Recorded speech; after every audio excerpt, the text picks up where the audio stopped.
je m'appelle donc Jérémy Steib, je suis premier assistant réalisateur et je suis le président de l'AFAR, donc l'association française des assistants réalisateurs. Et comme chaque année depuis la création du Production Forum, nous sommes invités par le Production Forum avec d'autres associations professionnelles. Alors l'actualité de la phare au Paris Images, déjà ça va être c'est croisé beaucoup d'autres associations professionnelles qu'on a et d'autres partenaires ou d'autres institutionnels qui sont au Paris Images pour échanger avec eux, assister à des conférences également qui nous intéressent et puis comme un peu toujours discuter un petit peu des choses qui concernent les associations et la place un peu des techniciens sur les tournages. Nous on a une actualité qui n'est pas encore sortie tout de suite, mais qui est pour très bientôt, qui est une énorme enquête sur les VHSS que nous avons réalisé avec plusieurs associations professionnelles membres de la CST. C'est par ce biais que nous les avons contactés. Tout est parti d'un questionnaire interne qu'a monté Tomine Depince, qui était notre secrétaire adjointe chargée des VHSS et qui est maintenant vice-présidente de la phare, dans le cadre de la préparation de notre audition par la commission d'enquête parlementaire sur les violences dans le milieu artistique. On avait fait ce sondage et ce questionnaire en interne auprès de nos membres pour avoir quelques chiffres à fournir à la commission au moment où nous sommes passés en audition. Et devant l'intérêt des autres associations professionnelles par rapport à ce questionnaire, on a envoyé notre même questionnaire à différentes associations membres de la CST qui ont été très intéressées, qui se sont emparées du sujet également et qui ont toutes participé en relayant ce questionnaire à leurs membres.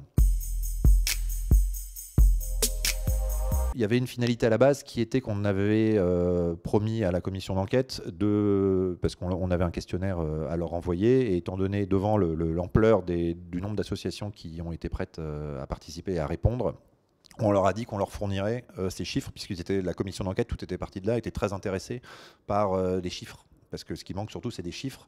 Et il n'y avait pas, à notre connaissance jusque-là, une étude d'ampleur sur des techniciens et techniciennes travaillant sur les plateaux de tournage de fiction et de cinéma dans l'audiovisuel, publiés jusque-là. Donc les choses se sont un petit peu faites par elles-mêmes, c'est-à-dire qu'on est parti d'une initiative de notre association par rapport à la commission d'enquête qui a été intéressée par avoir plus de chiffres. Donc on a élargi le champ des personnes répondantes et on en est arrivé à cette énorme participation qui fait qu'on va avoir des données chiffrées. Alors il y a un biais puisqu'on s'adresse à des associations professionnelles et à des membres d'associations professionnelles, donc en théorie des gens qui sont un tout petit peu plus informés sur les VHSS et sur le droit du travail que la moyenne. Donc voilà, on ne va pas être un état des lieux complet du milieu, mais quand même des chiffres qui montrent certaines choses, à la fois une confirmation de ce qu'on savait déjà sur les victimes femmes extrêmement nombreuses, même sur certains cas plus nombreuses que ce qu'on pouvait imaginer, et aussi une part de chiffres sur les hommes, où pour l'instant on savait que des hommes étaient concernés aussi, et là il y a des chiffres par rapport aux différentes violences en comparaison aux chiffres des femmes. Donc c'est intéressant de ce côté-là. Nous, le but ultime finalement de ce constat qui est là et qui encore une fois a ce petit biais par rapport aux personnes qui ont répondu, c'est un peu un état des lieux sur les 40 dernières années puisqu'on a interrogé les gens sur l'intégralité de leur carrière. L'idée qu'on a maintenant, c'est-à-dire que ça fait 2 mois qu'on passe nos nuits à traiter tout ça et on va remettre une pièce dans la machine, mais ce serait de refaire un questionnaire et de refaire un sondage dans 2 ou 3 ans pour le comparer à celui-là et voir avec toutes les mesures qui ont pu être mises en place ces dernières années dans nos milieux, dans le secteur, que ce soit les incitations du CNC ou les différentes protocoles ou avenants qui ont pu être signés, de voir si effectivement dans 2-3 ans, certaines violences sexistes et sexuelles ont pu drastiquement baisser et celles qui n'auraient pas suffisamment baissé, qui pourraient permettre d'orienter la formation et la prévention sur ces violences particulières. Non, on n'a pas rencontré d'obstacles, si ce n'est le nombre de réponses. On aurait aimé en avoir encore plus, et si ce n'est au final la limitation des questions qu'on a pu poser, puisque quand on s'est lancé dans cette aventure, on était limité à nos membres. Donc les questions étaient un petit peu, sur certaines, pas suffisamment larges dans l'idée de tous les corps de métier.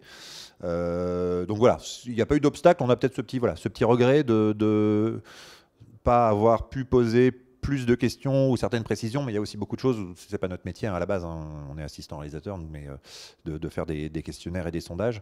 Mais voilà, on aurait aimé aller plus loin, et c'est en traitant les réponses et en traitant les analyses et les statistiques qu'on s'est posé d'autres questions qui n'étaient pas dans le questionnaire et qu'on aurait bien aimé poser pour préciser encore plus certaines choses. Voilà, c'est le seul petit regret. Il y a beaucoup de choses qui ont déjà été mises en place là, ces dernières années, et je pense qu'il faut surtout voir les résultats de ces choses-là. C'est encore un tout petit peu tôt pour voir tous ces effets. La formation obligatoire de tous les personnels techniques et artistiques depuis le 1er janvier 2025, qui est une conditionnalité des aides au CNC, est une très bonne chose, parce que, outre les chartes et les textes qui sont bien, mais pour moi pas suffisants.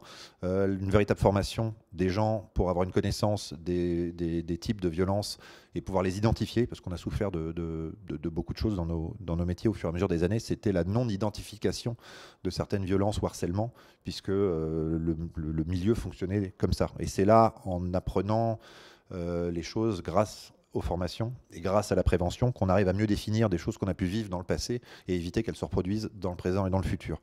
Donc voilà, je pense qu'il y a ça. Dans les choses à faire, là, ça a été mis en place dans le cinéma, ce qui est très bien, ce sont un peu les précurseurs.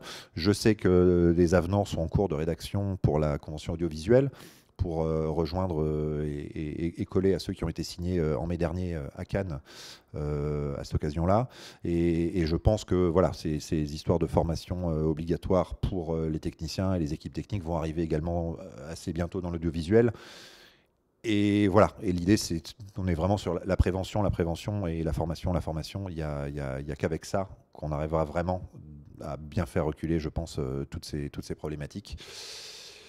Et qu'après, il sera temps de voir voilà, ce que ça a donné. Mais déjà, concentrons-nous sur la formation des gens. C'est le plus important à l'heure actuelle.